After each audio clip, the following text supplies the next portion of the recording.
kuangazia mengine mengi ambayo yanajiri kupitia kwenye taarifa mbalimbali za kitaifa. Lakini kwa sasa bado tupo tukitazama yale yanayoendelea kimataifa, tukitazama Afrika Mashariki, na sasa hivi tunahitimisha eneo la Afrika ili tuende huko duniani. Sasa bwana, taarifa moja wapo ambayo kwa hapa Afrika imeibua mjadala ni pale Burkina Faso, ambapo sasa waandishi wa habari wanalazimika kupata mafunzo ya kijeshi. Zaidi ya wanahabari 40 wa Burkina Faso wameshiriki katika mafunzo ya kijeshi ya siku kadhaa. Mafunzo haya yanahusu uzalendo karibu pale eneo la Ouagadougou, ikiwa wamewasilishwa kama sharti jipya katika muktadha wa vita dhidi ya makundi ya wanajihadi ambayo nchi inapitia. Mpango huo unasababisha wasiwasi mkubwa miongoni mwa watetezi wote wa uhuru wa vyombo vya habari, kuanzia shirika la waandishi wa habari wasio na mipaka RSF. Kwa hakika ni kitisho, na unaweza kaona, nimeona hata ICJ kwa maana International Committee of Journalists nao waligusia katika kuilaani, na hata hao RSF.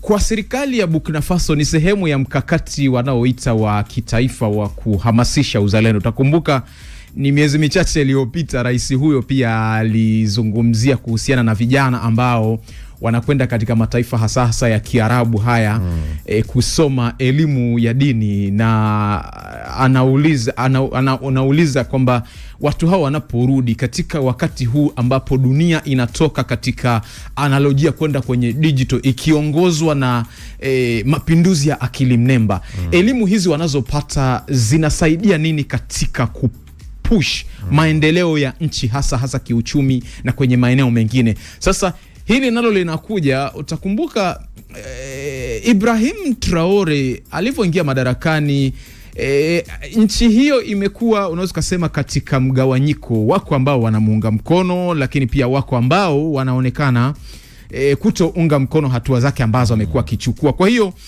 kuamuru waandishi kuwa sehemu ya programu ya mafunzo ya kijeshi inaweza ikawa moja ni kama hilo, kuchochea uzalendo ndani yao. Pengine wanaamini kama serikali kwamba itasaidia katika kuwafanya waandishi hawa kuweza kuripoti kwa mtazamo ule wa kujenga taswira chanya ya taifa hilo, hasa toka kuingia madarakani kwa Ibrahim Traore. Lakini namba 2, nafikiri inaweza ikawa ni kwa kusudi la kuhakikisha kwamba ni kama kuminya, au unaweza kusema kuweka control ya habari, utamaduni ambao tunauona katika mataifa karibu yote yanayoongozwa kijeshi, hata kama viongozi wake wamepatikana kisiasa katika bara hili.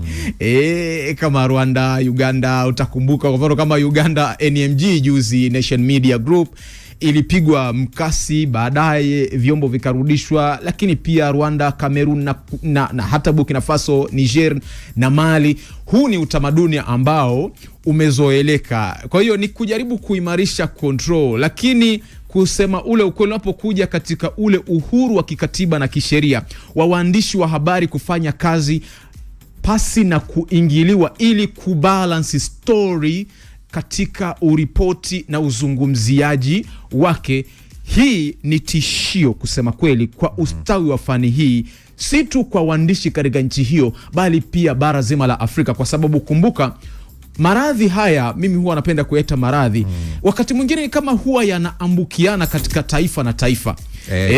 Nani anayejua kesho kuna nchi nyingine inaweza ikawa motivated kuiga utamaduni huu wa Burkina Faso. Pengine inaweza ikawa yoyote ile katika bara la Afrika. Kwa hiyo hatua kama hizi zina pande zote mbili, chanya lakini pia hasi. Sasa katika mazingira ya kushajiisha ustawi wa demokrasia, huwezi kuacha kuzungumzia ukuaji wa sekta ya habari. Sasa katika mazingira ya ukuaji, kama tunataka habari zinazolenga kuzisaidia nchi zetu katika mlengo wote, kwamba tusifie pale ambapo panastahili kusifiwa, lakini pia pale ambapo panahitaji constructive criticism.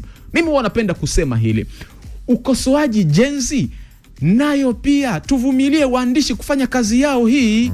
Sasa tukitaka kusikia ya upande mmoja tu, hapa ndipo tatizo linapokuja na kutishia freedom ya journalism katika nchi. Na tukumbuke journalism sio crime.